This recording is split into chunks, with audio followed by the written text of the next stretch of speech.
I am in the park and I'm going to share with you some thoughts about being drawn into the quiet. Okay? The title of this video, Come to the Quiet. Do you feel like you are drawn into silence? It's very ineffable. Say, what do you mean being drawn into silence? But yet some people feel like they want to listen to the quiet. They want to be more quiet inside. Okay, they want to be alone. Thomas Merton had this desire. Even before he became Catholic, he would like to enter these very dark lit churches that were in Europe. He was in Europe, and there were lots of abandoned churches, and he liked to enter into them because they were silent and because they felt holy. Do you feel drawn sometimes to go into quiet churches and to sit in the silence? So what does that mean? Do you sometimes desire that you want to be alone? Okay, do you want to be alone? Do you feel drawn to isolate yourself? That you hunger to be alone. That would be another sign of being drawn into the quiet. That can also be like when you're outside.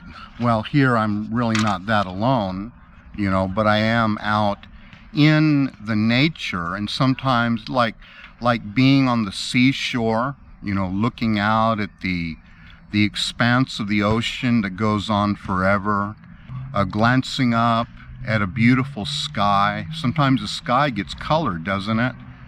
And we look at it, it's like a painting, a masterpiece that's there for a few moments and then it changes again. And do you like that feeling of being by yourself in a natural landscape, like being in the mountains or in the forests? These can all be things about coming into the quiet. Do you sometimes feel that you don't have enough alone time, right? That you don't have enough time to just think, just to hear yourself, to examine your life? All of these things can be a sense of being drawn into the quiet. So what happens if we begin to respond to being drawn into the quiet? What will happen? A lot of people feel these things, but they don't act on them very much. They don't make the time. They don't set boundaries. You have to set boundaries also. You have to tell friends or maybe family, you know what? I need to spend some time alone. I need to go for a walk. I need to go visit the church. These are all things that you can start to do to begin to develop that calling to enter into the quiet.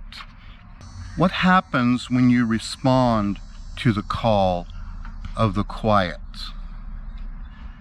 Well, it starts off by you feeling like you just want to be alone. It starts off by you thinking you just want silence, that you want to hear yourself think. But maybe there's more to it. Maybe it's more than just trying to get a sense of peace inside of your mind. Maybe you're being drawn. Maybe someone is drawing you into the quiet. Could I be drawn into the quiet? Could God actually be calling me? No, this is just me wanting to have peace in my mind. Maybe it's more than that. When you enter a church, A Catholic church, do you feel God's presence within the church? Do you feel that call to the quiet? What is it that is within you? Okay. Now, of course, there's someone who doesn't want you to respond to the call of the quiet. He may tell you that this really doesn't mean very much, or that's not really anything to do with the divine. But did you explore it? Did you go further? Instead of just visiting the church, maybe spend a little time there. Explore what that is. Is God calling me? Is God speaking to me? Is the quiet calling? What happens when you begin to listen more and more to the call of the quiet? What happens when you begin little by little allowing the quiet to speak to you, allowing the Lord to gently begin to enter into a communion with you? Do we avoid it? Do we run away from it? Are we afraid of it? Or do we just simply not want, because we know that if we enter into the call of the quiet, that we will have to change, that we will be changed. We will be changed by interacting with the quiet. Maybe we're afraid of that. Maybe we're afraid of the change. But answering the call of the quiet may take you to places that you never dreamed of. You ever thought, wouldn't it be amazing to be like those in the Bible? Wouldn't it be amazing to interact, to be moved, to follow a different drummer, to respond and move to the voice of the Lord? As it says in the gospel, my sheep hear my voice and they follow me. What would it be like to be that kind of a person in the call of the quiet?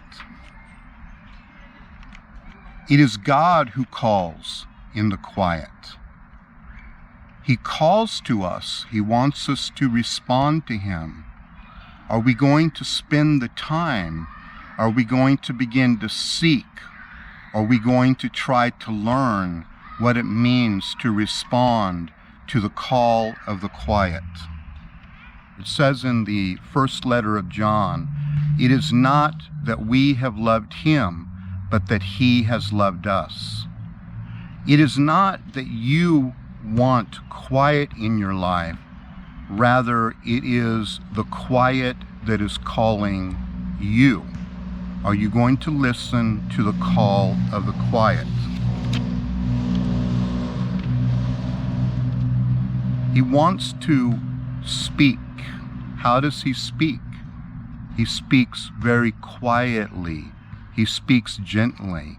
A lot of times God speaks by touching and changing us and moving us and making us into different persons as we listen for Him and listen for His presence in the call of the quiet.